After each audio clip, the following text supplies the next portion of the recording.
Welcome back to the podcast, Under Your Bed, everybody. I am CJ, your host. Sitting across from me is Taylor, your hostess. Today we are reviewing The Thing from 1982. Oh, I'm so excited. It's my favorite. Yeah, don't hold back, Taylor. You have told me it is your favorite movie of all time, so I need to understand why that is. And we're gonna get it out. We will get it out. We got a lot to talk about. I think you're gonna have a lot to say. If you're completely unfamiliar with this movie somehow, you've just never heard of the genre of horror. A team of researchers discover a shape-shifting alien, and it wreaks havoc and chaos upon their facility. And it's a little bit of like a cat and mouse. Yeah, they're trying to kind of figure out who's who. It's a lot of fun. Oh yeah. This is loaded with cast and crew. Help me out, Taylor. Yeah, this is, guys, I mean, this is a massive cast, so like, in all honesty, for the sake of time and consolidating, we're just gonna go over kind of the heavier hitters, but like, really, there's not a single miscast individual in this entire bunch. Everybody excels at their role. It's awesome. But I mean, leading our crew is the just incomparable Kurt Russell playing McCready Mac. I mean, guys, come on. Escape from New York, Tarantino with Death Proof. You've got Bone Tomahawk, which if you haven't seen is so dope. We've got Wilford Brimley playing Dr. Blair. You've got Keith David playing Childs. And guys, Keith David's credits, you could scroll on IMDb forever, just like on his page, because he's been in so much stuff, including another Carpenter hit, They Live, recently did Nope, and for us 90s babies, he was Goliath in Gargoyles. I mean, come on. No, get out of here. Yeah, it's so good. I fucking love it. It's so good. Again, like, This is such a good cast, and everybody has really legitimate credits. Like even people who maybe didn't make it as big recently, like TK Carter, who played Knowles, again for 90s babies. He was in Space Jam, Punky Brewster, Good Morning Miss Bliss, which was the precursor to Saved by the Bell. Like, it's just so cool to go through everybody's IMDb credits in this cast, because they've all spanned quite a lot of time, done a lot of stuff, and again, we had spent way too much time, so I'm just going to limit it to the top there that I wrote out. But honestly, do yourself a favor. Check out these guys. Check out their movies. They're all super fucking talented. Yeah, it's stacked. And just as stacked as the crew, of course, directed by the one and only John Carpenter. You know him. Halloween, The Fog, Come on, guys. The Thing. Come on, guys. Yeah, and he had some help screenwriting from Bill Lancaster. Edited by Todd Ramsey, who's done Escape from New York, Star Trek, like some big flicks. Oh, yeah. A little different for John Carpenter with composing. He chose not to compose it, step back. First time, I think. I don't know if I'm going to... Ennio Morricone, we're going to say. Or it's Morricone. I really can't remember. Morricone. Oh, I'm so sorry. And he's so prolific. That's really bad. I know, but my God. The Good, the Bad, the Ugly. Hateful Eight. I mean, again, stacked. And a bunch of crew coming out of, like, from hitting movies like Jurassic Park. Oh my God, you got some overlap with... Is it Dean Cundy? Cundy, I think it's Cundy or Cundy. I don't know. Sorry, guys. and makeup with Stan Winston. They both were on Jurassic Park. Yes. And then effects. Rob Bottin, Bottin, I think. Yeah. Like poutine. I mean, come on, effects like Seven, RoboCop, Game of Thrones. It's so good. Everybody has gone on to do some serious shit. That's totally true. This is like one of the only instances where it's like you pull up the whole cast and crew and you're like, well, everybody's done something like very relevant. Yeah. And I gotta give them props because they're looking for the best. They're not hiring any women to slow them down. And just like the I'm obviously joking, but that's something I definitely want to dive into in the spoiler section. we'll get into your that. thoughts on this being like it's an entirely male cast. Yeah, very male. I mean, even for 82, it seems like they could have woven in one or two women. And also, I'm so curious Carpenter works with a lot of women. And to be fair, like, we didn't get into like set design, we didn't get into casting, we didn't get obviously into there's costumes. more So women. it's very possible that we're missing something. But you're right, the like most forefront on cast and crew does not include any females. You are correct. Yeah, but this movie is a lot of fun and a staple of the horror genre. Yes. If you have not seen it, you have to go see it. I don't know if it's going to be for everybody, but this is your favorite movie, Taylor. Tell us what makes this movie so great. Oh my God, okay. And I'll tell you why it's not. Looking to fight today, I see. No, this movie is just got everything for me. It has a great cast. It has characters you actually give a shit about. Even people who have minor roles really seem to make it their own, that you get an idea of who these people are. They make wise choices for what's going on in the situation, which is something you don't always get in a horror film. So it's doesn't always happen. Very appreciated. Cinematography just gets the theme going. You get I love the music. I know that's a point of contention that we're going to talk about, but I love the score for this. There's just such an atmosphere to this film, and it really feels very character driven, but then it also just has some of the best practical effects to ever be put on fucking screen. These effects stand the test of time. They'll look as good as they do in 50 years as they do today, as they did in the 80s. Like, I am obviously a huge fan of practical, so this movie does it for me in a big way. But again, it's just like, it's so like flawless to me in its execution, and I'm such a nerd. That's a bold statement. I know, but I stand by it. I love this movie. All right, I think I agree with most of that. I'll take it. You're so right about the atmosphere. Like, they just put you into this, like, isolated Antarctic research facility. And it's like, almost in the way Alien is, where you're like on this ship with them in a sense, but you're like isolated in the landscape of space, essentially. Being Antarctica. It is like that. So they just really suck you into that world, and there's no possibility, there's like no need to suspend your disbelief, because they do such a good job with the set design and the practical effects. You're right, they just are through the roof in creativity and the looks and the movement, and even for something from 82, like, would stand up against a lot of the graphic effects of today.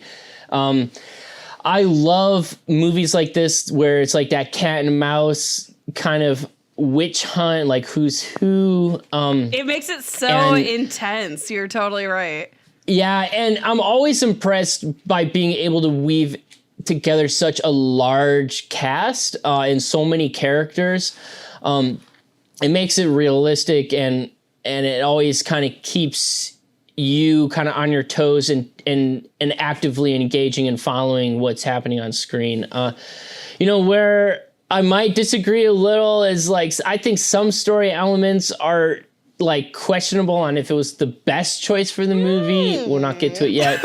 But then, like, the music, I know it's classic John Carpenter, like in terms of style, even though he wasn't the composer. But it just, to me, it's not like a score. It's like ambient tones. Yes, but I think that's like, that completely fits what it's trying to do. And as we've kind of hinted at, this is a spoiler free, so we're not going to deep dive it, but there's so much going on visually. There's a lot of stimulation. So I think, like, for me, having a more subdued soundtrack really works well with this film. I think if things were amped way up in terms of big booming kind of Christopher Nolan-esque soundtracks, like it would be too much, like a Hans Zimmer style, you know, it would be too much for me and detract from what's going on. And I feel like we're really put in this situation with these guys, and there's a real focus on story and character, even though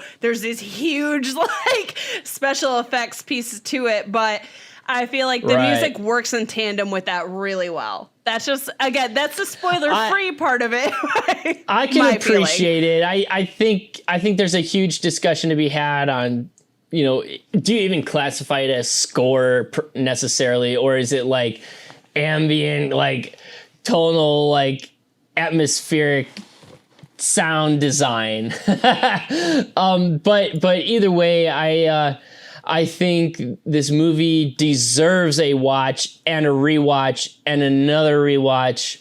If you don't watch really this fun. movie, I mean, I don't even know what to tell you. You're like completely missing out on, Then as you said, CJ, walk away, a huge piece of along. horror history. It's a huge piece of horror history. So if you don't watch this, like, I don't really know. Like CJ said, when you're watching, not for everyone. when you're watching trailers for a horror like channel, you're gonna and they're showing the highlights of horror cinema like Exorcist and, you know, Halloween and stuff. You're gonna see a shot out of The Thing. Always. You know, it's a staple. Always. It's a mandatory watch. Yeah, 100%. And before we get to our ratings, I do think it's worth noting that this movie bombed on its initial, which is just on its release. It's so cool to see how audiences evolve, how our tastes evolve, how this now is looked at as truly like the pinnacle of horror versus when it came out, it was just completely shot down by every critic who just said, it's disgusting, it's volatile, blah, blah, blah. Like, it's so cool to see that evolution and how now, if you're a horror person, this is a staple. Like, you can't not watch this movie. So I think that's just kind of cool.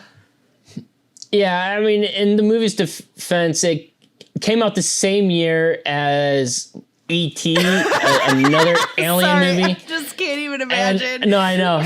But I think E.T. is just more like accessible to general audiences. Of course. You know, it's not scary. It's safe for children. So I mean, I could see why it perhaps like coming out the same year sort of tanked against Spielberg and his just like family-friendly adventure flicks. And I fucking hate that movie. I know that. That's going to be like, a lot of people are going to be like, why? What's up? But here's the thing. This is what I'm going to say. When I was a little kid and I watched E.T. and he was like getting sickly and white, it literally was like the scariest thing I had ever seen. And I like, from that point, I was like, I hate this movie. I'll never watch it. So I despise it, and which is so great. Versus The Thing, which I'm like, so you're saying the movie was so effective in sucking you in emotionally that you couldn't handle the intensity? No. And no, it was too traumatic for children. The rest of it was just a bit, whatever. The Thing is superior in every way, shape, and form. People will fight me on that. I don't care. I'll die on this hill. The Thing kicks ass. E.T. I love it. All right, Taylor, it's your favorite movie. Do I even have to ask you, what is your overall rating? I mean, you really don't. It's 100% a 4 for me. This is not, there's no even debate for me. This movie does everything I want it to do, not even just in a horror film, but in a film. There's such an atmosphere. There's such a theme going. It's so present throughout. You never have to question it. The characters are so good. It's so well made. Honest to God, just the effects. If we were just looking at the effects, I'd say it's a 4 without even factoring in everything else that makes this movie great. It would just be the effects that it landed a 4 for me. I know you're probably not going to go the same way I did, but what's your rating for this one? Your overall rating, not scary. Few cases where I think One of the only. I'm coming in beneath you, being less generous. I always feel that there's like an emotional quality attachment when you claim something as your favorite. So 100%. Perhaps a little bias coming out of you. No, total bias, guys. Total bias for this whole episode. There's not even a question. I'm going to rate it a 3, and it's a solid 3. I think some things that are keeping it from peeking into 4 territory is, one, there's a couple story things that I'm questioning in terms of like, how is it the best choice to see the monster as early as you do? Is the opening scene necessary to the movie? Oh my god. Okay. And and then also I think if it's gonna get a 4 for a horror film, it's gotta be a little scarier for me. Like there's some good suspense, and maybe it's just an effect of the date being 1982 that I don't think it gets as scary as some flicks. And maybe I have a problem being unbiased here because I've seen it, a handful of times. So it just, I find the effects really fun and great for the time, but never like, because you see so much of it, it's never that scary. There's definitely some suspenseful moments and some intense parts, but I'm not haunted in the way I want to be in a horror film. I'll just quick point one thing because we'll be spinning into like a 45-minute conversation at the top, which I'm sure our spoiler-free listeners do not want to hear. But I have to say, in terms of scariness, I don't know that there's something much scarier, even just in theory, than somebody like completely taking over your life and personality, like a Invasion of the Body Snatchers type of deal. I have to say, I think that gives it some scare cred. That's all I'm saying. Not being able to trust the person next to you sort of situation. That they're so... I get it. Yeah, it's just a complete takeover, a hijacking of like you and who you are as a human, and that someone can just replicate that and be that and integrate into your group is pretty scary. Yeah, That's all I'm gonna say. I hear you. So, all right, total scare. Throw a number out there, Taylor. Is it a 4 for you?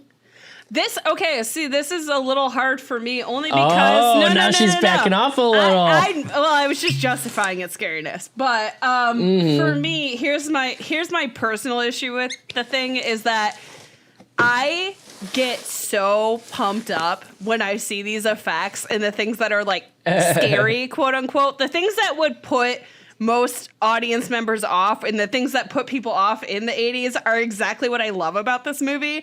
So for me, when the thing emerges in these wild, grotesque, like puppetry and animatronic stuff, I am like here for it and like living my best life. Yeah. So it's a little hard for me to call this movie scary just because I love this so much that I'm just genuinely excited and happy every time I watch it, that I find it really hard to qualify it almost as scary because it's like a pure joy for me to watch this movie. And I watch it minimum once a year, minimum. 2-3 times I'd say is a more inaccurate number. So I have to be honest, when you see something that many times, and again, you just have this mindset of, fuck yeah, that's the best effect I've ever seen. Like, you can't call it scary because you're just excited. So for that long-winded answer, I would probably give it like a 2, teetering on a 2.5, just because the effects are so good. Oh, I know it seems weird, right? But do you get what I'm saying? Like, I just love this so much. I cannot qualify it as scary. I'm so happy when I watch this movie. Like, I'm so happy. Yeah, and that's where I land too. It's also a 2 for me. It's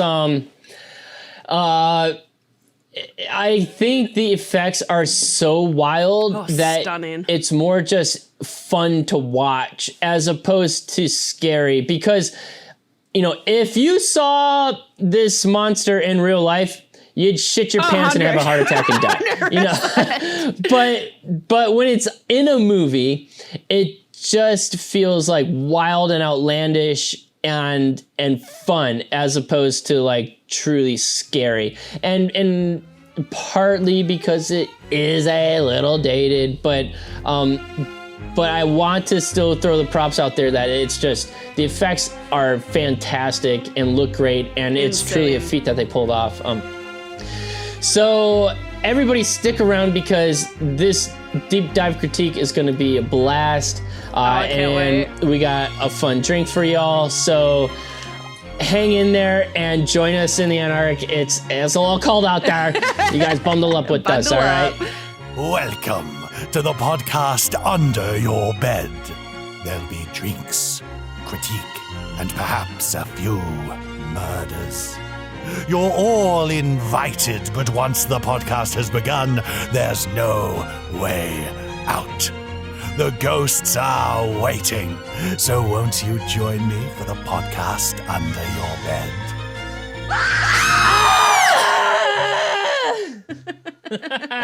Welcome back, everybody. Hey. Got a proper scream for you today. As always, let us know who did it best. We got the one and only drink that you really could drink for this movie. Some J&B Scotch J&B, baby. for y'all. Because obviously Mac, our main character, is sipping on that all movie. So, this is the J&B Ginger Ale Twist from jb.com. It's scrumptious. I tell you, anytime you stick lime and whiskey, it's tasty. It's easy to drink. Oh, yeah, and those bitters give it a little kick, too, which I really like. Yeah, right. So a little ginger ale, some bitters, and the lime wedge. Easy days. Peasy. Love it. Delicious. I'll be honest, I feel a little disrespectful mixing scotch. I believe scotch should be drank straight, neat, or on ice. I mean, that is but, Mac's way, to be fair. We're going to allow it. Out of the bottle. I couldn't find J&B in my local store, so I got a Ardbeg. It's a scotch. It's a peaty as hell single malt. Ugh. But this is just in honor of Mac, we'll give a sip out of the bottle. Oh my god. Oof. Okay. Full disclosure, that's actually smoother than I thought. However, I had an incident in my 20s, guys, with whiskey, and I still feel it. As we all did. Woo! I still feel it. I felt that in my mouth. I think a lot of us, it was with tequila, but the whiskey too. All right, Taylor. Today you're in the hot seat for our... Yeah. Mac can handle it better. He's a seasoned veteran, literally, perhaps. Yes. If we go with the backstory he did for himself, yeah, it makes sense because I just like cringed drinking that, and he just sips on it all day. Whew. Though I gotta imagine it was colder. Good man. Where he was than what I'm drinking. But there you go. I mean, when it's Antarctic sub-zero temperatures, warming up the belly with a little scotch. Yeah. Goes a long way. I think that's better. And I am currently looking out in my Michigan weather at a bunch of snow, but I'm just homebodying it today, so I'm not quite that that tough or cold. All right, guys, this is probably the longest one I've written, so I highly recommend, if you haven't seen this movie, to stop now. Please go watch it. I will never do this movie justice, visually speaking. You're not going to pick up on how amazing it is. Just go watch it, and if you have watched it, this is as detailed as I've ever written because I'm just obsessed with this movie. So go ahead and fast forward. Also, do yourself a favor, is what I would say before I start. Absolutely. So warm our bellies here, Taylor. All right, here we go. So we open on a spaceship crashing towards Earth and a dope-ass title card. We then cut to winter in Antarctica in 1982 as two Norwegian men in a helicopter chase down and try to kill a good little husky pup. Oh my gosh. but not. Meanwhile, a U.S. research... Poor little fucker. I know, right? Meanwhile, a U.S. research team consisting of, and guys, this is everybody that we're covering, so pay attention here. We have Pilot McCready, or Mac going forward, mechanics Childs and Palmer, biologist Blair and Fuchs, radio operator Windows, meteorologist Bennings, physician Copper, cook Knowles, geologist Norris, dog handler Clark, and station manager Gary hear the commotion and head outside. The groups intersect, and one of the Norwegians dies after trying to find a loose grenade. Just really poorly done. That seemed like a poor choice. It was a bad choice. Like, if the grenade is gone, just run, okay? Like, don't try to go find it. So our other Norwegian is shot and killed by Gary after he shoots Bennings while trying to get to the dog. The group naturally taking the dog, while Windows fails to reach any help. As they should. Something that's been also occurring for, as he said, like a couple weeks due to the weather conditions. Mac and Copper opt to head to the Norwegian base. And perhaps because of the thing. Oh, I didn't even think about. Oh my God, you're right. Okay, we got to talk about that. Are you telling me I added something to this that you didn't think of? You might have. I don't know how accurate it is. We'll see. So Mac and Copper head to the Norwegian base to try to understand what the hell just transpired. They find the base mostly destroyed, but discover research videos, a huge chunk of opened ice, and a variety of bodies, including the corpse of what looks like two men fused together. It's nasty in the best way possible. They bring the double body back, and Blair conducts an autopsy, finding a quote-unquote normal set of internal organs. The husky is eventually taken to the dog pen and quickly reveals itself to not be a dog, but a creature that immediately attacks and tries to absorb the other dogs. Clark hears the dogs yelping. Bad dog. A very bad dog. Clark hears the dogs yelping, heads in, and immediately sounds the alarm. The group manages to kill the partially transformed monster by setting it on fire via flamethrower, which is just probably the most badass way you could do that. Yes! Another autopsy reveals that the organism can perfectly imitate other life forms through the process of absorption. The group reviews the Norwegian footage and finds that their excavation site's location. Once there, they discover that the group initially found a spaceship. Norris states that the ice around the site is at least 100,000 years old, and they surmise that some creature must have crashed onto Earth, crawled out, and then froze into the Norwegian team to get back to their site and unintentionally thawed it out. Blair becomes increasingly... fucked up. Yeah, they fucked up big time. Blair becomes increasingly paranoid after he runs a program that estimates the creature has very likely already infiltrated the crew. The program also tells him that if it were to reach a populated area, it would take over the entire world in about, just 3 years. Meanwhile, love those 80s computer software programs. That's like the most advanced program I've ever seen, but hey, let's go for it. So meanwhile, Windows discovers a partially transformed Bennings, but the group is able to also set him on fire before it can completely finish transforming. The group then burns all the remains and all the materials related to the quote-unquote the thing.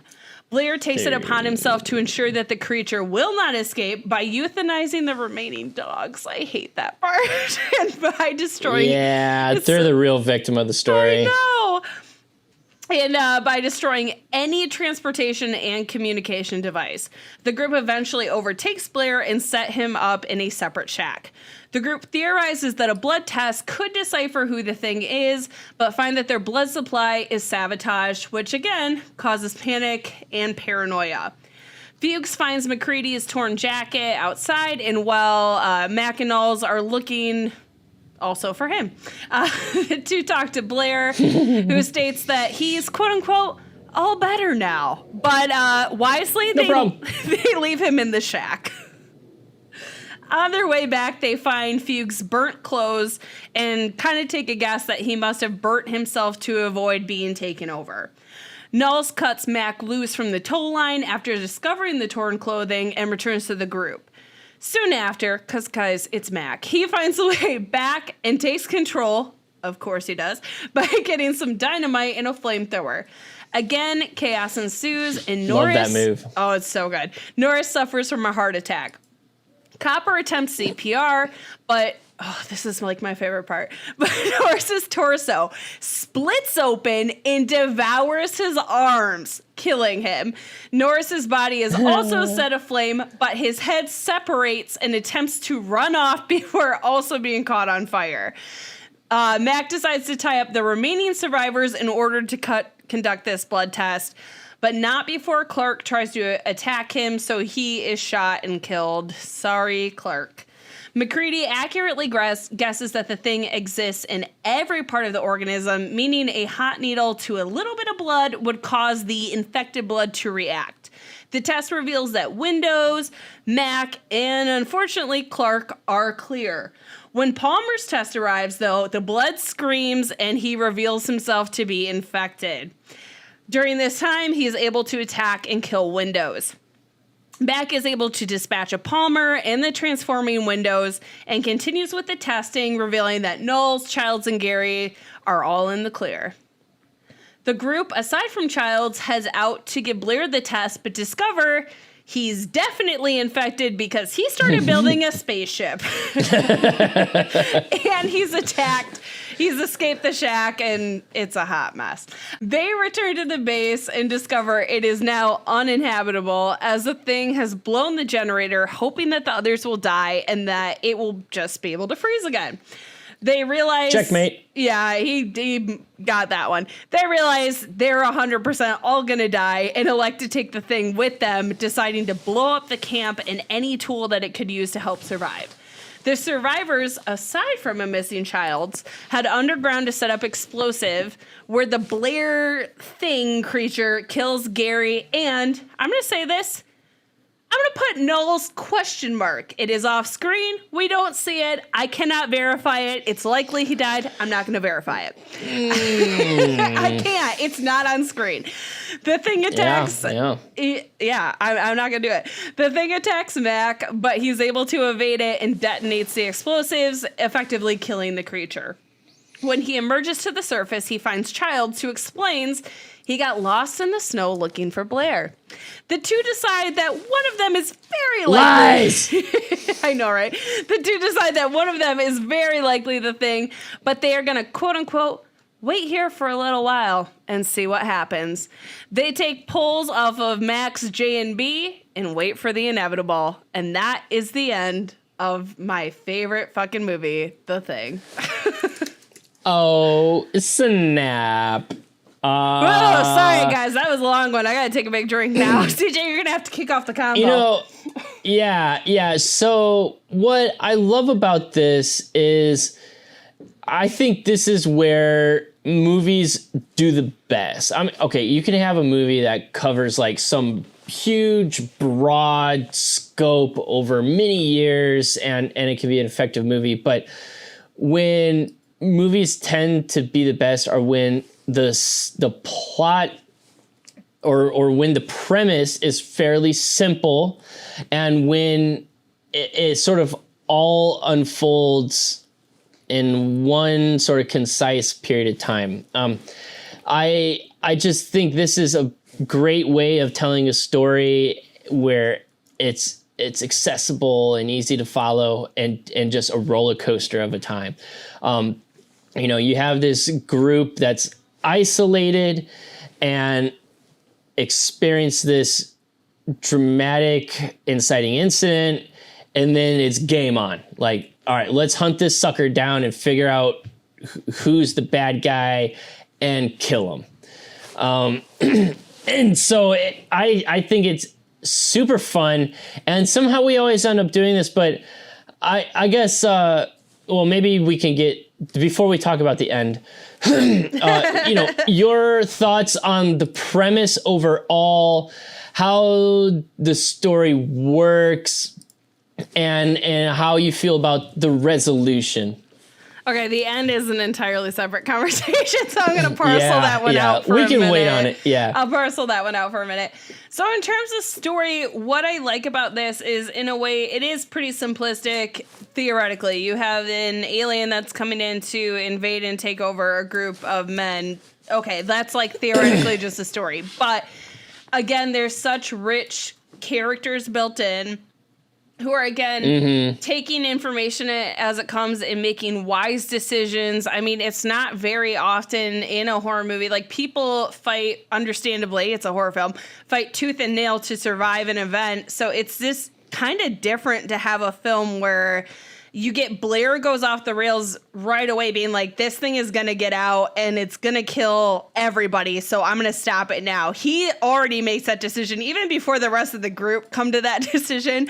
But I love seeing this group be like, oh, we're fucked. Like, we are. There's no way we're getting out of this. We're not going to cling to the last shred of hope we have. We are going down, and this thing is going with us. And I just love that because it's just so unique to this film. Yeah, I like that a lot. We're there. Y'all set me up for it. Sure. I loved the ambiguity in the end. Yes. I love the sort of like the confidence they have in their decision to go down with the ship. Oh yeah, no one fights it. Yeah. But I was a little like at odds with like, damn, that was like really easy. That was an easy decision for them to make. There was no like, no character necessarily was like, but I must survive. My life is so precious. You know, it was just like, we're fucking manning up and like taking this down. I think those characters, though, might have been the ones that may have been like that, got weeded out. I'm not saying for sure that any of them would have been like that, but I think the like most quote unquote vulnerable characters got weeded out already by that point. Like, we have Mac, and we'll talk about the end in a minute, but we've got Mac and Childs at the end, who are like very strong figures that I wouldn't doubt for a second that they would be like, yeah, this is what it is, you know? Yeah, absolutely. And I do like how it does sort of hint as, you know, this is something I didn't know that you brought up, is like the potential backstory of Mac's character being, you know, like a Vietnam War vet. So if he's, you know, seen some real shit and sort of accepted his fate in that war, like, then that makes it easy to come to that decision when you're battling the thing. I think it fits really well and is really rich in character development. Well, and time-wise, that makes sense, too. Like, just for the time period that this is shot. And again, this is like a backstory that Kurt Russell came up with, and there's elements in it, but they don't expressly state it. But I think, you know, we both said it like pre-recording, we both said it'd be very likely that some of these guys on this team would have absolutely been in the war and been veterans. Like, that would fit the narrative and what they're doing and how they act and react to things. Like, that would make a lot of sense. I actually love this era of cinema, like post-Vietnam War. I think a lot of great movies came out in this time, and I don't have a clear reasoning why.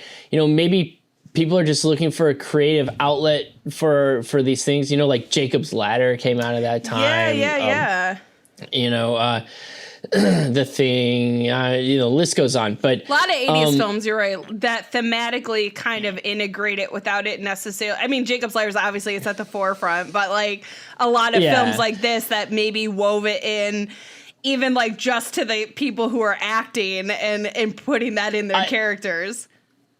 I think it's a time of like reflection when, you know, this huge world event happened and you were very close to and a part of as an American citizen or a soldier. And so there's a lot of like, you know, thinking after the fact and reflection that portrays itself in art. And, but then you gotta love that the world of cinema has been infiltrated by this like presence of badass helicopter pilots. I mean, they're so willing to just like, you want to fly under a bridge, you want to buzz past the base, you know, like the helicopter pilot in this movie just was ripping around, and I just fucking love it in these movies. And you're not gonna get it anymore. No, it's all gonna be CGI. Oh, totally. And the respect though that Mac commands, like I don't know if you would like necessarily see that in a horror film today, but it's clear, like obviously Gary is in charge, but everybody is like, Mac can do it. What does Mac think? Blah, blah, blah. Like, Mac is very much the leader almost. Like, as soon as shit hits the fan, he's like taking command. And I love it. Yeah. So let's get to some of the character dynamics. There's such a deep bench, and it's honestly at times it's a little tough to follow because what is the movie? 120 minutes? I don't recall, but under 2 hours, I think. Yeah. So, you know, anyways, if there's like a dozen characters, and so when you think about how much screen time you get to like share a character's backstory on camera, you don't get that much, and being able to make each character so deep and relatable, but have their own motivation that conflicts with others is a really powerful feat, and pretty impressive in this movie. Oh, and they've all got this, it feels like a very established dynamic, which is kind of cool. Like, I feel like I'm never really guessing where characters are with each other, which is really interesting and just adds to that. When we aren't sure who is who and what's happening, it just adds an extra layer to that these guys do all know each other. They do all operate together. Yeah, they have people they like and don't like and trust and don't trust. Absolutely, and it all feeds into that bit as well. So it is, you're right, though. A lot, even like characters like, I don't think Bennings gets a ton of screen time. I don't think Fuse gets a ton of screen time. Same with Norris. And Clark, to be fair, they're all kind of on the early end of people to go, but I don't ever second guess who these guys are, which I think is the indicator that these are well established, well made, fleshed out individuals, despite the fact that you're right, we don't get like a lengthy backstory and we don't get a fully realized here's how long we've all known each other, but you just feel it, and it's good acting and good writing. You know, and I can't think of a single moment of exposition. You know, the only thing I could potentially think of is the Norwegian team. When the doctor is like, if we don't kill the thing, the computer program says it'll take over the world. You know, like that sort of like the damning that's like the motivation. They're like, this has to stop. He tells anybody, like, we just get the software program and then he goes ham. Like, you know. I think he tells Mac, right? But that's after he's gone like haywire. He's like, you gotta watch Clark. Like, that's all he says is you've gotta watch Clark. He was with the dogs. That was it. That's all. And I guess like the most. No, there was a moment where he takes someone aside and is like, look, if the computer said it's going to take over. And I swear Mac tells that kind of to the group broadly at one point, but I don't remember it specifically now, but you know, all right. I want to talk a little bit about that opening shot. Alien spaceship is the first thing you see. Crash landing in Antarctica. Yep. Is that necessary? Yes. I felt like you could build some more suspense in the movie by not saying there's an alien that's invaded Earth and is wreaking havoc. Like, it could have been interesting if this bizarre thing happens with the Norwegians. You're completely in the dark as an audience about why they're trying to kill this poor fucking dog. And then if the crew doesn't see the dog turn into an alien and start trying to attack people, that it could have been like a little slower burn and like a little more mystery behind what's happening, and maybe someone is just killing people off type of thing, as opposed to just off the bat showing there's an alien, this is what the monster looks like, the monster's attacking people, go kill the monster. It's just... No. Sorry.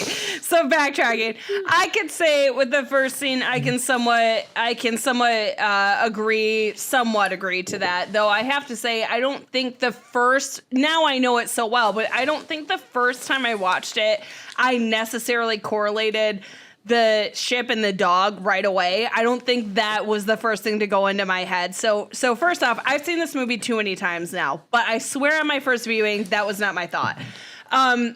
With the second bit, though, I feel like that second bit is very important to what they're trying to do. So the whole group sees it, so we never have to have this fucking tedious ass conversation of people trying to figure it out and know what's going on and like debating who's who and whatever. I love that everyone gets to immediately be on the same page of what the fuck, and then going from there. So I think if we didn't have that moment, it would take too long for characters to figure out what's going on. Blair wouldn't have come to that assessment. Like, none of that stuff would have worked out, and we would have spent too long on a mystery and not been moving in this character-driven paranoia, because we can't be paranoid if we don't know what's happening. So I feel like... Well, that's the point. Opening is debatable. The second scene, you have to do it so we can just move right into it. But you know that people are dying in a grotesque way, right? That's what you know, and that builds the paranoia. Like, am I going to be next?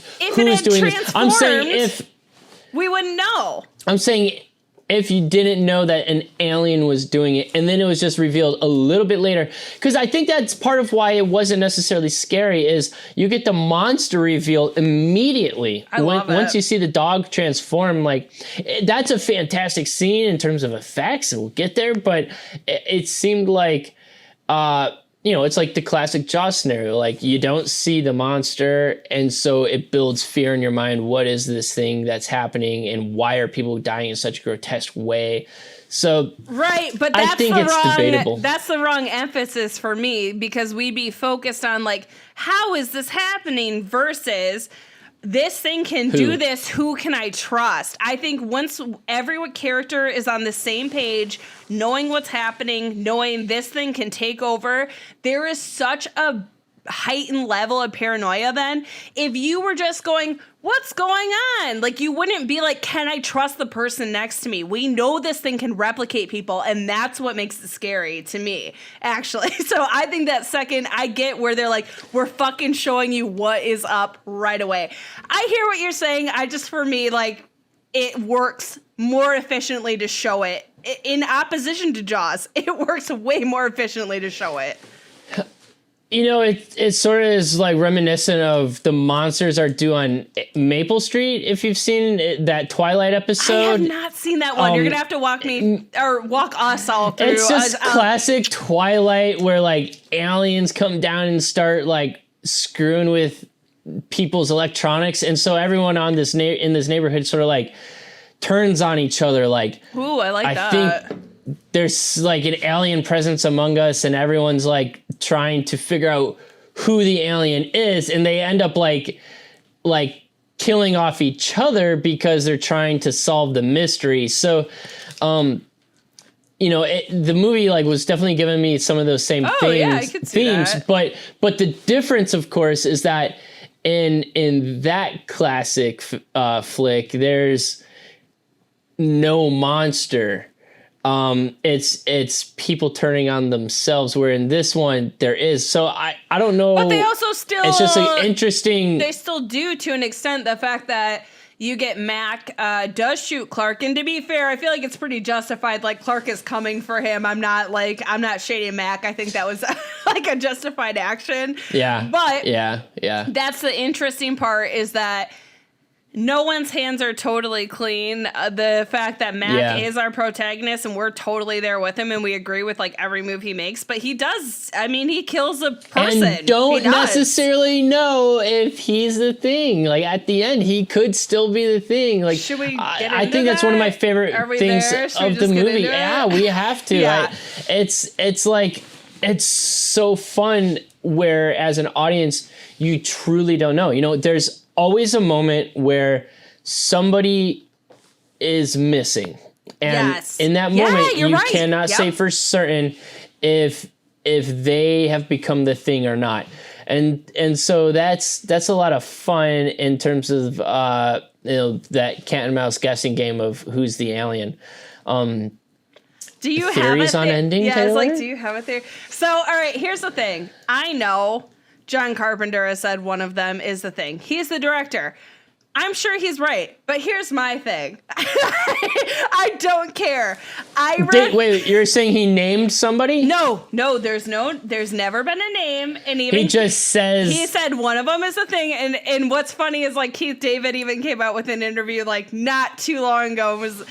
What do you say? He goes, I know someone was the thing, but he's like, I know it sure as shit wasn't me or what. I'm paraphrasing clearly. That's not, he's an eloquent man. He probably said it, but he goes, I know suggesting it was Mac instead of Childs, the two final guys. Also, there's a lot of theories. There's some. You could say it's Knowles, like this off-screen death. He's still alive or something as the thing. Oh yeah, and I'll say they planned a death. They planned this epic thing. They didn't have the money for it. Yeah. But here's my thing: it's not on screen, so I cannot confirm it. It's very likely. Cannot confirm it though. So for me.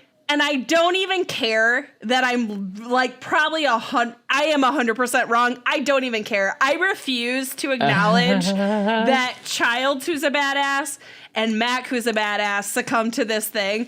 In my heart of hearts, I will die believing this. Neither of them is the thing. And I don't care that I'm wrong. I truly don't care. Neither. I don't care. What's your... That's fun. Yeah, I don't care. Well, I love them and I refuse. I love the idea that the two of them made it out and that they're just going to die and that they beat this thing. And I love that. That's for me. I'm just going to live with that. What's your theory or your take on it?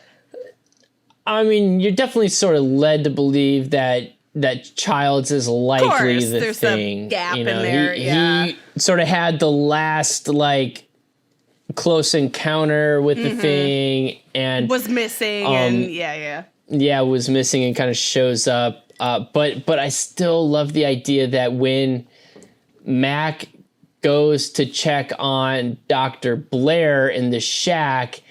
And sort of, he gets like kind of cut loose, right, from the rope or something, and he's kind of missing for a long time.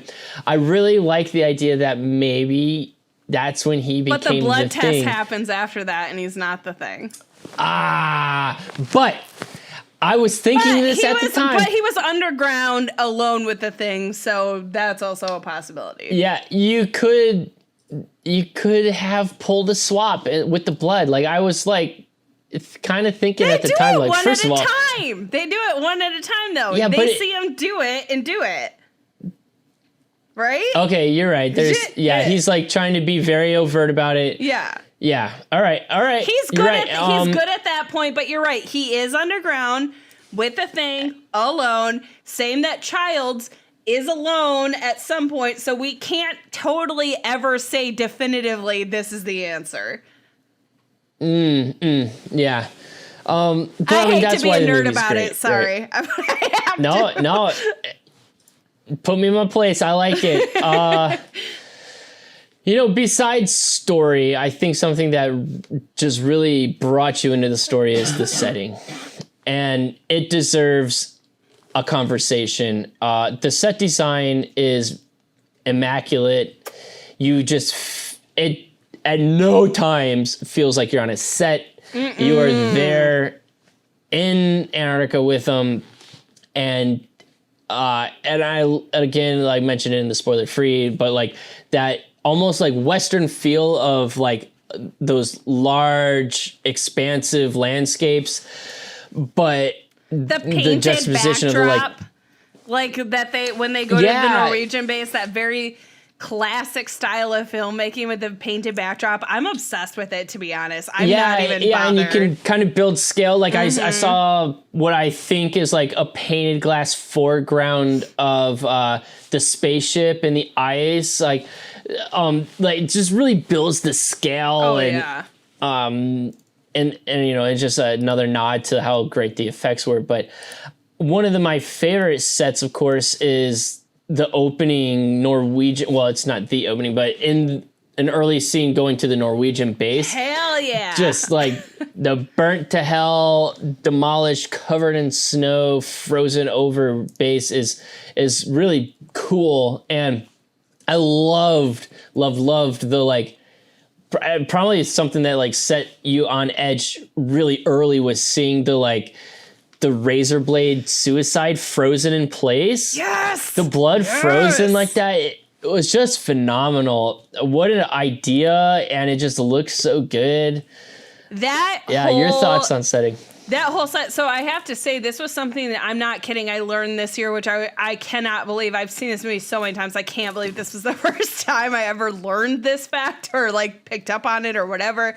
But so they burned the U.S. base, obviously, at the end. They used those remnants to build the Norwegian base and filmed it as it's like, you know, all jacked up. So first off, I love it. How clever is that to be like, how can we best save some cash here? Don't build two sets. Destroy one. Amazing. Hey, we're going to need to reshoot that early scene with the U.S. base. Well, fuck. No. It's gone. I do like the commitment. But I think that, first off, is just such a cool, like, that's such a cool thing to me. But that setting, I think it sets you up, too, to be like, what the hell happened here and what are we possibly in store for? Like you said, when you get to that, foreshadowing is great. That one corpse is so iconic. And then you get to what is probably one of my most favorites. I am not kidding. I literally have a bath bomb in my like little bin right now in my bathroom of the two heads meshed together. I love it so much. I'm gonna plug it. I don't care. The Fizzing Witch, guys. If you're on Etsy, she delivers you the best horror bath bombs of your dreams. I'm telling you, it's amazing. Oh my god! Sounds like good stocking stuffer. Oh, it's so good. So it's like a blood bath bomb. So it's like all red when it like goes. It's so cool. But it's that two-headed body together is like one of my favorite fucking things. I'm obsessed with that design. I'm obsessed with the way they made this work. It just gives you're just looking at it going, what the fuck? And because at this point we still don't have the full story of how it absorbs things and how it changes. And so I love that. I truly think that's one of the best like props in the film. Yeah, absolutely. So hit me with some effects here, Taylor.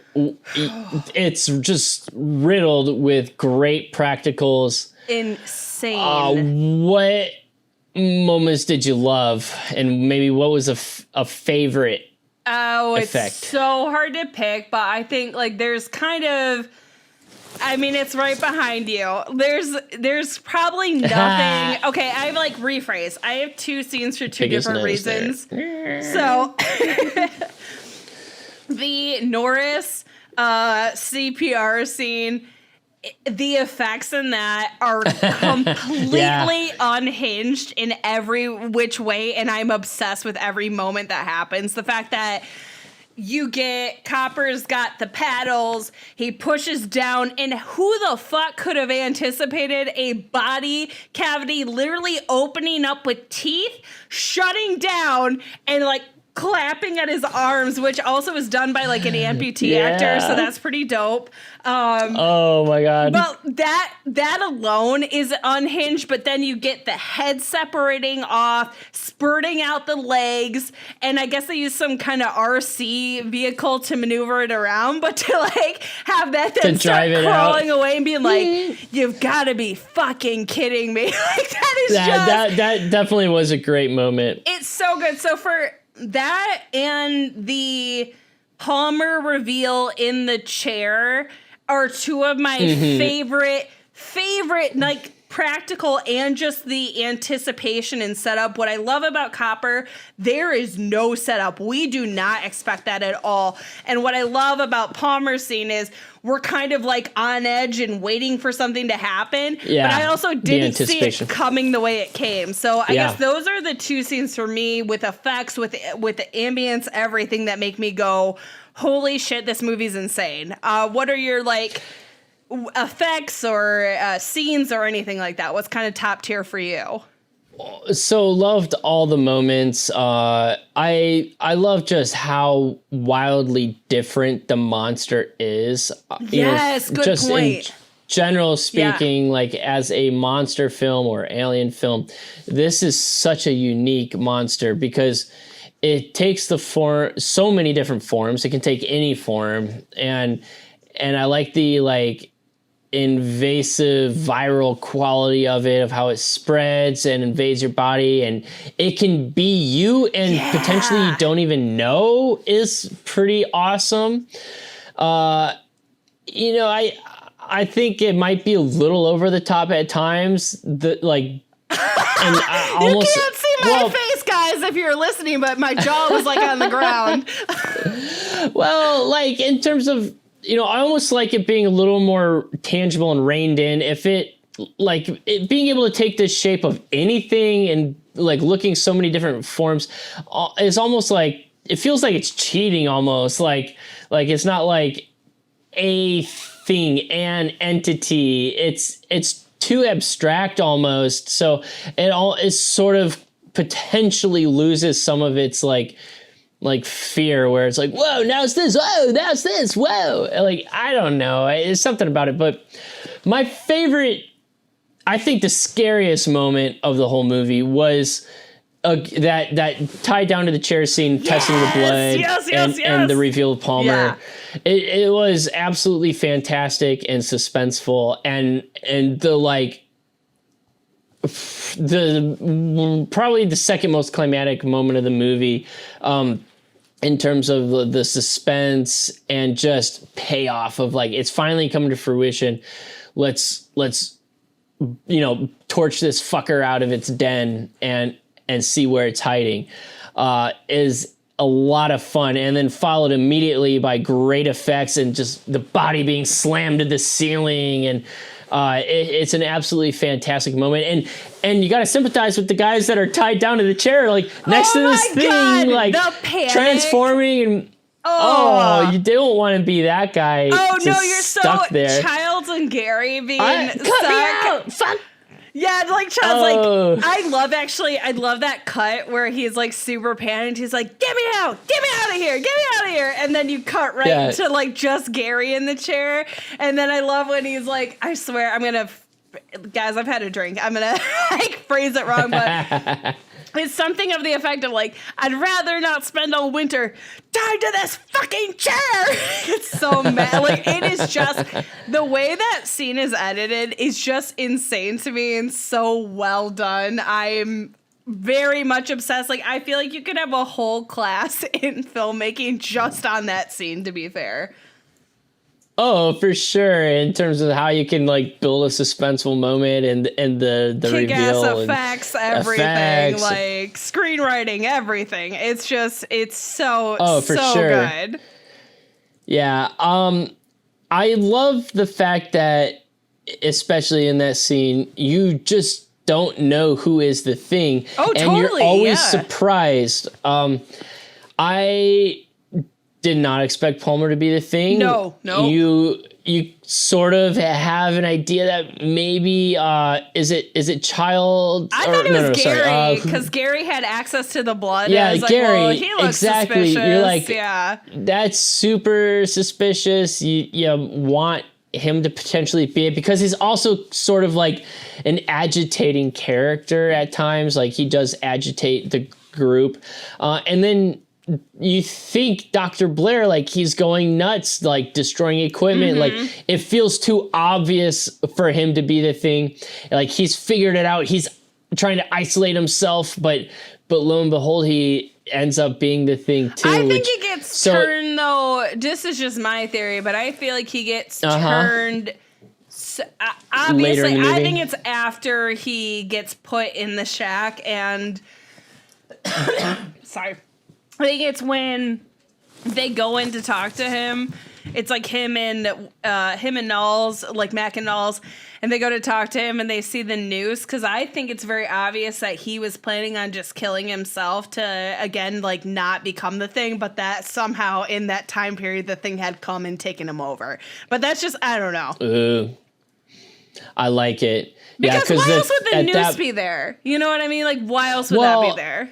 If he sort of suspects that it's possible he could be the thing, you know, he's like, well, I'm going to kill myself and destroy the thing too, but the thing sort of prevents him from that coming to fruition, you know. Yeah, maybe. There's a big debate. I like your theory. Fair, I like your theory. Just throwing it out there. There's a lot. I feel like there could be, and again, we could spend a whole episode even just on this of like how the thing takes people over, how aware people are. And to be honest, despite watching this a billion times, I genuinely don't have a great hold on like, do people know they're the thing? Are they like completely, do they know that they are? Do they not know they are? I don't know. I mean, to be honest, I really don't have a good answer on that one. I feel like there's legitimate debating on either side that you are conscious or not conscious, or that it's just completely taken over. I don't know with that one. I really don't have a good answer. So when I don't remember if it's Mac and Childs, who's in like the final showdown when they're hunting down Dr. Blair? It's Knowles, Gary, and Knowles, Gary, and Mac they're the last three underground. Childs is missing at that point, quote unquote. Yeah. So when they go back to the shack and find that Dr. Blair is gone, I want to say that's when that was the second like most climatic moment in the movie to me. I think it was the most climatic movie in the movie to me. And where the music was working the best. I should know we were going to come back to the music. That scene was just climatic and hit every note for me. It was just like, I can't remember how the music was going, but it just like those heavy notes that were like, do. Exactly, just like punching you of like, oh no, it's on the final showdown. It's that like climatic moment of it's going down. Here it is, like the climatic scene is coming. The final countdown. Exactly. It just hit everything for me because it was like, oh shit, he is a monster. He is the thing, and they gotta fucking kill him. Which is that not kind of grim, actually? Because like Blair is the one who's the most aware of what's going on and the first one to take action against this thing, and then he totally gets taken over, and you're like, what a bummer in a way, because he was the one who worked the hardest and was the most aware, and he still got he was the most deserving to survive. Yeah. I loved it. And you know, and it just led into that like very fun final showdown. Oh, I love the boards popping up at the end where like it's somehow like underground and it has like a very, again, this is way before Tremors, but it has like a Tremors-esque quality. I was gonna say it's like Tremors. Yeah, so I totally enjoy that. I feel like that must have been in other movies. I'm sure. Like some sort of like Amityville Horror House, maybe. I don't know. Something's like itch in the back of my head. I can't quite place it. I'm sure boards popping up and something underneath is whatever. But I will say, like, this movie, there's no doubt. I mean, who has even made effects like this? Like, I don't even know what to compare it to other than the things that these people have made, the other projects they've been a part of. I don't even have a good comparison for how outlandish these effects are. And as you noted at the top, when we talked about like where people were horrified by this film and hated it, a lot of it was about the effects, which is insane because by today's standards, we're obsessed with them. I mean, I can't personally imagine like watching this. I think the closest thing The closest thing to it I can think of is Brain Dead or Dead Alive. Is like where like the only other movie I've seen with like effects like this where there are some pretty wild ones, aren't there? Yeah. Yeah, where the monster is like as like weird and grotesque and different. I have to imagine Peter Jackson watched this, though. You know what I mean? Like, there's like no course. Way. The movie came out a decade later, so it, I imagine it was very clearly inspired by The Thing at lots of times. You touched on... What else haven't we covered? Just to, again, just get back to the... I know we kind of covered some of the highlights of the set design, but I just want to add that it so amplifies the atmosphere. And what I love about this is there's this vastness, but there's this claustrophobia that work in conjunction with each other, which is so wild. Like, it feels so suspenseful and it feels so tight, but there's this huge open setting to it, which is like very different, I think, than you might get in some other films that are trying to do these character-driven stories that are very like tightly in one space. This is in one space, but you have the backdrop of the vastness of Antarctica, which also in a way like makes you feel even smaller. And I just think that's such a cool thing to do. I'm kind of obsessed with that. Again, they're kind of opposing ideas, but how well they work together to carry this out.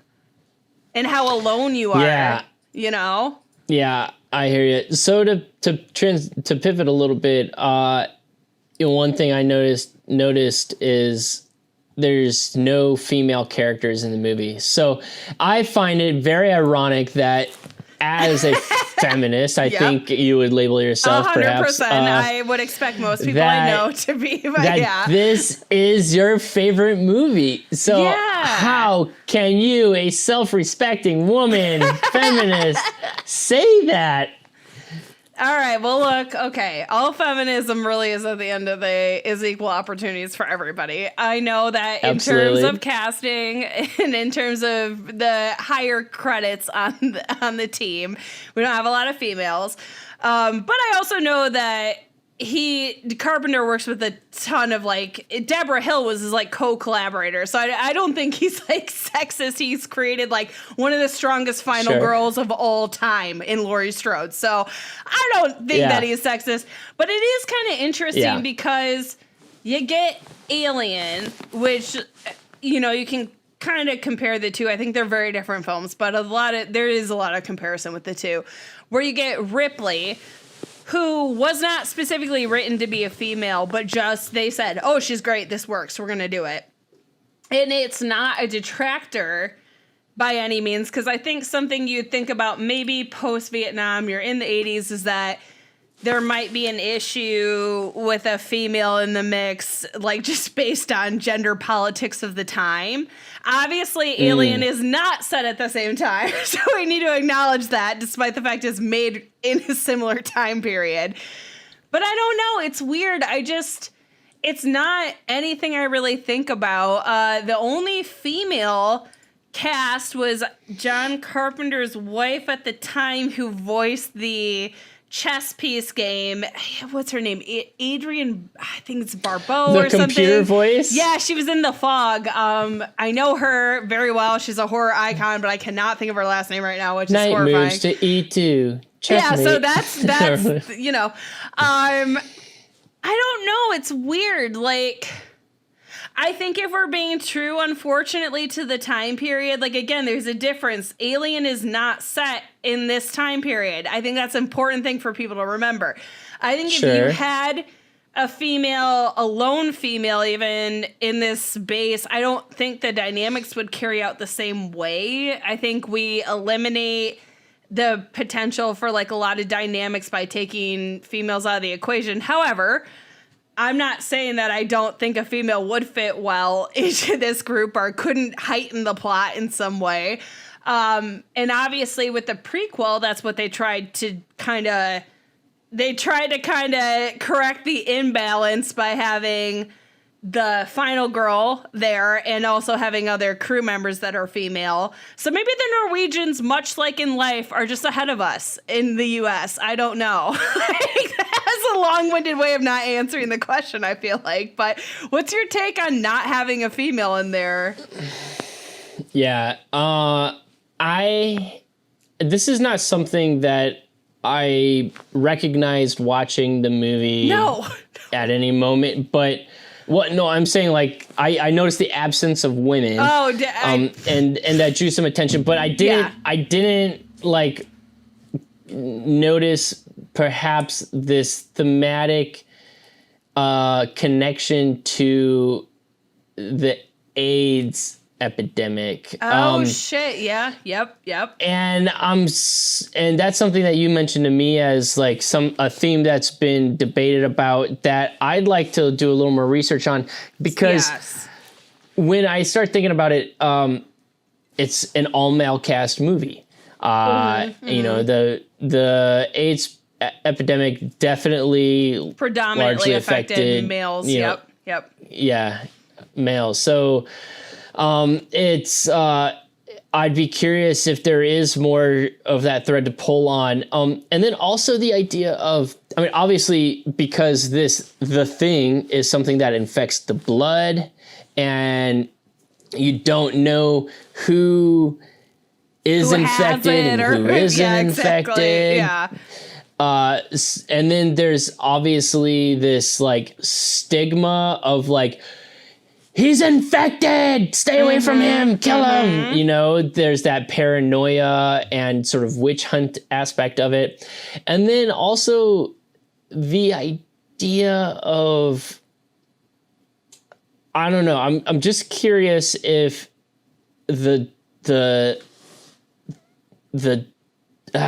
this is a little complicated, but like if the thing could potentially represent like a female in a way, like the ability to reproduce and kind of procreate.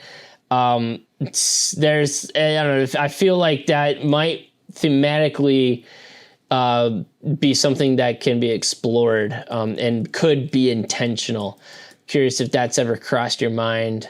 Yeah, I mean, I've read into, I want to preface all this by saying, like, I am not an expert in the early AIDS epidemic. I'm not an expert in knowing how this links thematically. I've heard it mentioned several times. There's certainly a good amount of evidence to suggest that, like, this was a part of the theme. Like you said, the paranoia, you literally have the blood tests as the way to like weed people out, quote unquote. There's a poster on the wall about testing. It's very, very pointed. Yeah. And I can't remember what it says because again, it's a little bit more ambiguous than like get tested for AIDS. Like it's not like that. But there's something about getting tested on the wall to indicate there's thematically it's in there. And I think that's a very interesting point about, like you said, the replication and stuff of procreating in a sense that would be really interesting. I know, and I'm not trying to like make this like huge comparison to this movie. It's I think probably just a films. Big analogy to men's distrust of women or something. I don't know what. Yeah, I mean, can't live with them. Can't live without them. Maybe that's why we kept women out of the picture so we could just simplify the dynamics. I don't know, but it does. You know, when I think of like that kind of female power theme, I definitely think of Alien. Obviously, it's very on the nose in terms of how everything is done in that. There's got to be a clear connection here because I just did a quick search and the first known AIDS infection is 1981. So that's a year before the movie comes out, and then I imagine it just spreads rapidly, and all of a sudden it's on everyone's radar. So I would love to hear some more theories on that thematic and that theme, and see what other people out there have to say. I'm definitely going to do a little more research and reading on that. Oh, very curious. 100%. Yeah, it's something that, again, it's popped up a lot, but I don't ever want to claim that I like really have the ins and outs of that, especially, being a 90s baby. I didn't live through it. I don't know, what that was like, but I have to imagine there's a huge sense of paranoia involved, a huge sense of doom involved, and all those things are obviously very, very prevalent in the film. So I think that completely fits with the narrative, and I feel like John Carpenter is always trying to say a little bit more with his films, so I'm sure that is a huge part of it. I don't have enough knowledge base to like fully flesh that out. Yeah, absolutely. I can hear that.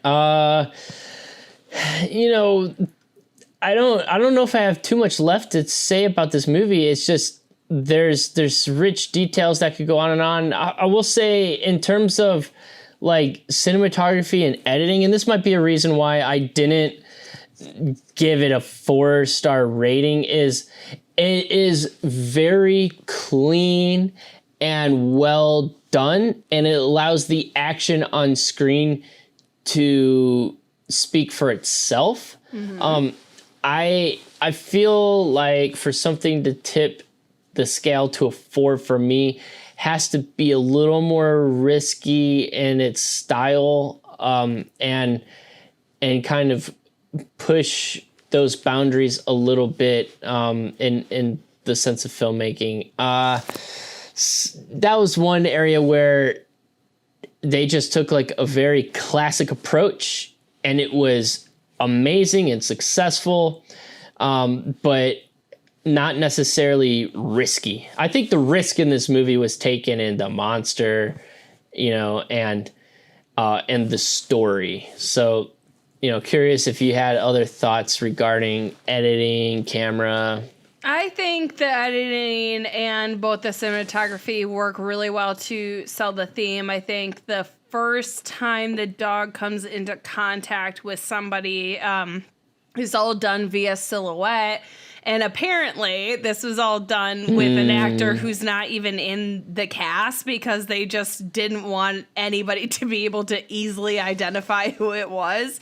So I feel like they were very effective the way it's shot in setting up the paranoia, in setting up the stressors, in setting up that anybody could turn or be the thing at any point. I feel like it all is a collaborative effort. I feel like it's very different. Everything works in tandem for me, I think, to sell the message and what they're going for, which is different than other films where you may point to, well, the soundtrack was incredible or the cinematography was really trying to do something different. I think everything is very purposeful to me in trying to sell the stressor. Well, it seems like the classic approach of like trying to suck you into the world without making you feel like you're watching a film. Yes, so the camera and the edits are intentionally invisible. Yes. Where it's a lot of like wider shots, seeing the characters interacting in a little bit longer takes, and cameras just kind of following the action. At times they were sort of like pointing out specific things, like, I remember like the scalpel being held behind, I think Max like holding the scalpel or something, or someone's holding the scalpel to like potentially kill someone. And it kind of gives you a little suspense by, again, they use like one of those classic like split depth of field shots where a foreground is superimposed into like the background shot. It's like two shots composed together. So they did do that a couple of times, I noticed, to draw your eye to a thing. I'm not saying it's but the largely most, the camera's invisible, and that's a good thing. You don't have to suspend your disbelief at times where you're watching a movie about an alien invasion. You're just in there with the characters. Engrossed in it, and I feel like everything again is very purposeful, especially like the chair scene, for example, the way that's shot. Like, okay, you could say it's not the most cinematically innovative, but does it sell the fucking scene? It absolutely does. So I feel like it all works together. Where things are more muted, I feel like it's purposeful in not distracting you from what they're trying to do. And so I love this movie. I love this movie so fucking much. And I guess I guess my last thing might be my personal story, unless we have another thing to hit on that I missed. Yeah, let's hear it. You told me a little about it, and share it. All right, so this is funny. So my mom and my dad went and saw this movie when it opened, and they were obsessed. They loved it. Probably not as much as me, but they loved it. That's great. Yeah, they were ahead of their time in understanding what was trying to be done and appreciating the amazing effects and all that. So avant-garde. He said this is like 8 months later, and at the time my mom was working for ABC, and so I guess what happened is they were going to this like ABC quote unquote convention. I don't know how popular that was in the 80s. I don't think it's quite what we'd call a convention today, but anyways. Not a Comic-Con. No, it is definitely not. So he said T.K. Carter, who plays Knowles, was there because he had like an ABC pilot. And he said that they walked over to him and said, "Hey, we saw you in the thing. We loved you. We thought like you were so good. This movie is so good." And apparently, because obviously this had bombed at the time, this is under a year when it was released. He said, "You saw that movie?" Just like completely shocked and surprised. And they said, like, "Yes, we loved it. You were amazing." And this is, I don't know why this just cracks me up, but he said, "Where are you guys from?" And they said Michigan, of course. And he goes, "Magic Johnson's hometown." And we're like, I guess that was the frame of reference in the 80s for where Michigan was. It was Magic Johnson, but I think it's cool. Time out. Didn't Magic Johnson have AIDS? Am I wrong? Oh my God, no, he does. He does. Yeah. Is this like a connection to the movie somehow? Oh my or is God, this total coincidence? Yeah, I mean, you've solved it. That's the underlying mystery of it all. No. That's it. It's a story about Magic Johnson. That's the movie. I just thought it was so cool because I have to imagine now that this is what T.K. Carter, and again, I was a fan of Good Morning Miss Bliss, but I have to say I'm a bigger fan of The Thing. So I have to imagine that when people see T.K. Carter, The Thing is the first thing they say. "Oh, I loved you as Knowles. I loved you." And so I just think it was really cool that they were ahead of the curve there, ahead of the public, and being like, "This is a kick-ass movie. This is a kick-ass guy. Fuck yeah." I think that's pretty awesome. Your parents were hipster before hipster was the thing. Oh my God, that's right. And now I'm pretty sure my dad is cool the opposite of that, but I'll take it. Sorry, Dad. Uncle Dave's always cool. I love it. That is a great story. It's my hometown connection to this. I absolutely love it. It makes me excited to get back to some more festivals, and oh my God, they're just such a good time. And connect with other like-minded individuals. Damn straight, guys. We hope we're able to represent the podcast Under Your Bed at a horror convention soon. That would be awesome. Yes, let us know if you want to see us somewhere, where we should go. Yes, and please. If there's, some hidden gem at a festival that we ought to go watch, let us know. We'd love to check it out. Everyone, I really hope you enjoyed this movie as much as we did. Curious, Taylor, just wrap up thoughts. Where does this fit in the history of horror? What legacy does it leave? Who did it influence? Sum it up. Guys, this is in the Hall of Fame. Let's be honest. This movie is an excellent exercise, and again, almost doing a character study in a capacity against this backdrop of these insane effects and everything else that's going on.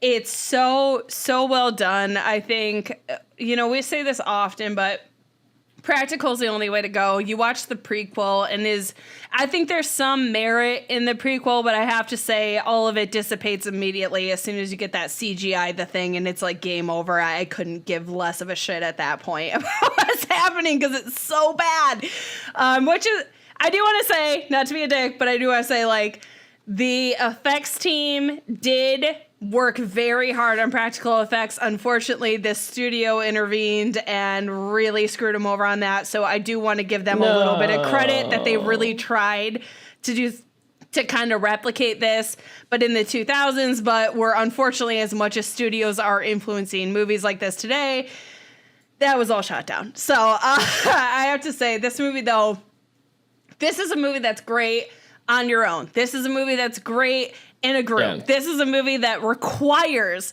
multiple viewings to fully get what's going on, to kind of try to parcel out your own timeline of who's turned when and who could be the thing. And if you go with the prequel, there might be a stronger answer to who's the thing at the end, but I don't know how much we're going to make that canon. But at the end of the day, this is just great fucking acting, great fucking writing, great cinematography, some of the best goddamn practical effects that have ever existed on the planet, and a great score for me personally. So there's not a lot for me to dislike about this film. I mean, I guess, CJ, what's your, like, last wrap up? Would you watch it in group, watch it by yourself, those kinds of things? Yeah, I don't think there's a wrong setting. There's not. Yeah. Well, watch it in winter, I would say, if you can. If you've got snow, watch it in winter. That's probably the best setting. Yeah, watch it wintertime, obviously. I will say I have not seen the prequel. Sure, I'll go watch it just too. But you're not missing much. Yeah, but I would love to see a sequel that explores Knowles once he goes missing. Hell let's see what happens.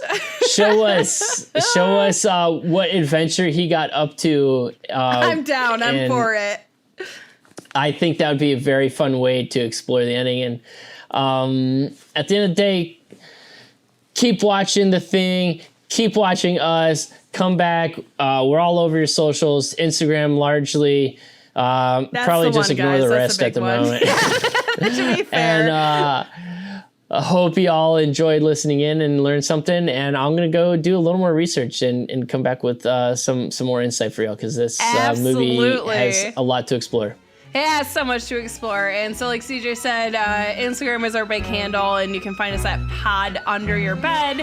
Same with Gmail, and we highly encourage you to send us movie recommendations, cocktails, or even games or topics you'd just like us to cover at some point. Yeah. We're all here for it.